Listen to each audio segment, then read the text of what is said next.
वीना कुमारी जी पटना से। राधे राधे महाराज जी, आपके चरणों में कोटि कोटि प्रणाम। गुरु जी, गृहस्थ जीवन में रहकर भगवत प्राप्ति संभव नहीं लगता।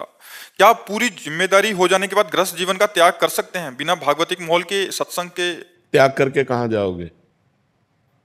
कहाँ जाओगे त्याग करके? बस भ्रम है, तुम्हारा भ्रम है।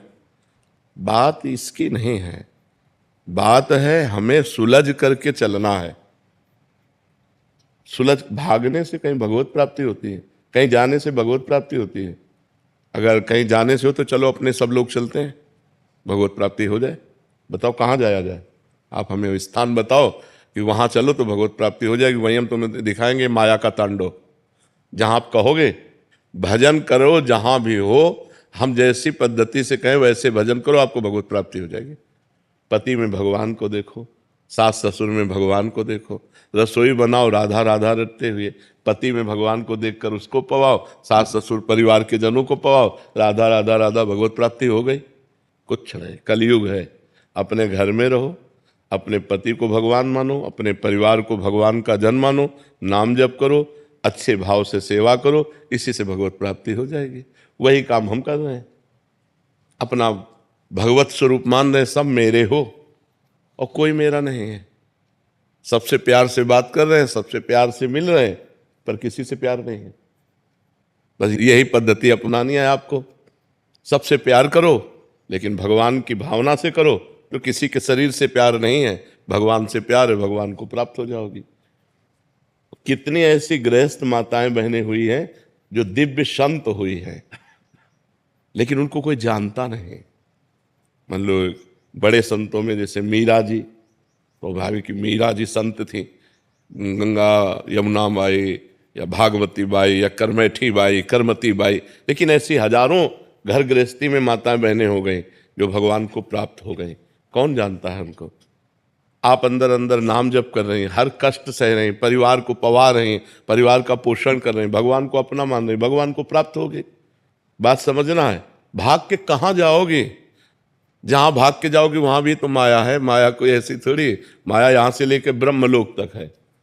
ब्रह्मलोक तक, ऊपर के 7 लोक, नीचे के 7 लोक, कहां भाग के जाओगे? कलयुग है, अपने घर में रहो, संतों के प्रवचन सुनो और अपने घर में भजन करो। दूरी बना के रहो, वो भी पवित्र रहे, आप भी पवित्र रहो। खूब भजन करो। ये सब नाटकबाजी नहीं, बिल्कुल नाटकबाजी नहीं। नाटकबाजी से भगवान कभी नहीं मिलते हैं। भाई भोजन तो चाहिए ना, वस्त्र चाहिए ना, कहीं रहने को तो चाहिए ना, रहने के लिए किसी का आश्रय चाहिए ना। अब वो कैसा हमारे साथ व्यवहार करे? अपने पति को तो जानती हो ना, अपने परिवार को तो जानती हो ना। नई जगह में जहाँ जाओगे उसको तो जानती नहीं हो ना, कैसा व्यवहार होगा, क्या वातावरण होगा, क्या हमारे साथ दुर्व्यवहार। बिल्कुल ये सब बाहरी बातें हमें पसंद नहीं।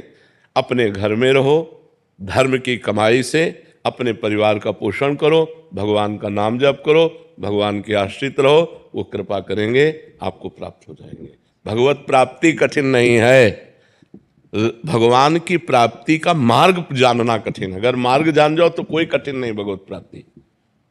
घर गृहस्थी परिवार सब जगह भगवान है। कहो सो कहाँ जहाँ प्रभु नाही, नाम जप करो, घर गृहस्थी में जहाँ हो वहीं परिवार को अपना भगवान मानकर सेवन करो, उसी से भगवत प्राप्ति। कहीं भागने की जरूरत नहीं। महाराज जी, जहां मन लगाने को कहते हैं वहां मन सहजता में लगता नहीं, और जहां छोड़ने के लिए कहते हैं वहां सहजता में लगता है महाराज। हाँ, ये माया का तो खेल है। पर इतना ही तो हमें देखो, हमने ये नहीं कहा कि आप पति को छोड़ दीजिए, हमारी बात को समझिए। और कहा कि पति से और प्यार कीजिए, उसे भगवान मान लीजिए। जैसे ये हो कि हम जहां मन लगाना होता है वहां लगता नहीं, जहां हटाना होता है तो वहां लग जाता है, तो हम वहीं लगा रहे हैं। पति से हमारे शरीर का पोषण होता है, वासनाओं की पूर्ति होती है, हम उसको भगवान मान लेते हैं। पति को पहले मनुष्य मानकर प्यार कर रहे थे, अब भगवान मान के प्यार करेंगे, और अधिक प्यार करेंगे। सास ससुर को पहले मनुष्य मान रहे थे, अब उन्हें भगवान मान के प्यार कर रहे हैं। मतलब हमें टिकिया प्यारी लग रही है तो बिहारी जी को अर्पित, प्रभु आप पाओ और आप प्रसाद पाओ, और टिकिया बिहारी जी को अर्पित कर दो तो वही तुम्हारा भजन बन जाएगा, वही भजन बन जाएगा। हाँ, और भगवत प्राप्ति कोई कठिन नहीं है, केवल समझना कठिन है। कि अगर आप ऐसा समझते हो भभूत रमा लिया, किसी गुफा में जाके बैठ गए, ऐसा कोई, ये सब करके देखा है जीवन में, अंतिम में जो आकर के हम बैठे वो तुम्हें इसीलिए कह रहे हैं हमारा भाव शुद्ध हो जाए।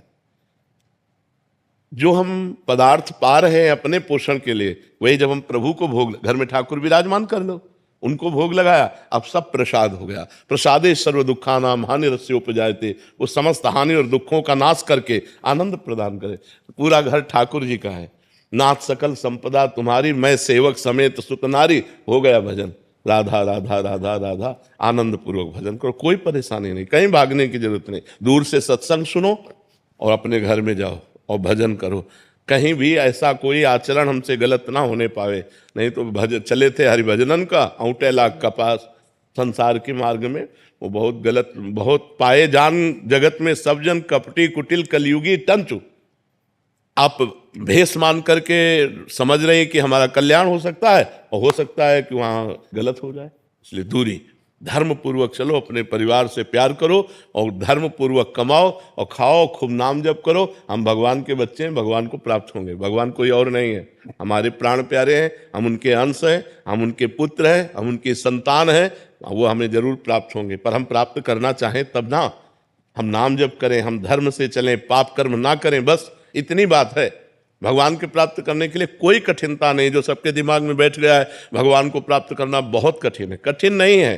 संसार के बुरे कर्म त्याग पाना कठिन है, भगवान प्राप्त करना कठिन नहीं। भगवान तो अपनी आत्मा है, संसार के बुरे कर्म हम नहीं छोड़ पाते, इसलिए कह देते हैं भगवान को प्राप्त करना कठिन है। अगर हम बुराइयां छोड़ दें भगवान के भजन से और खूब परिवार में प्रेम से रहें और सहें कष्ट और नाम जप करें तो भगवान प्राप्त हो जाएंगे। भगवान को प्राप्त होना कोई कठिन नहीं है।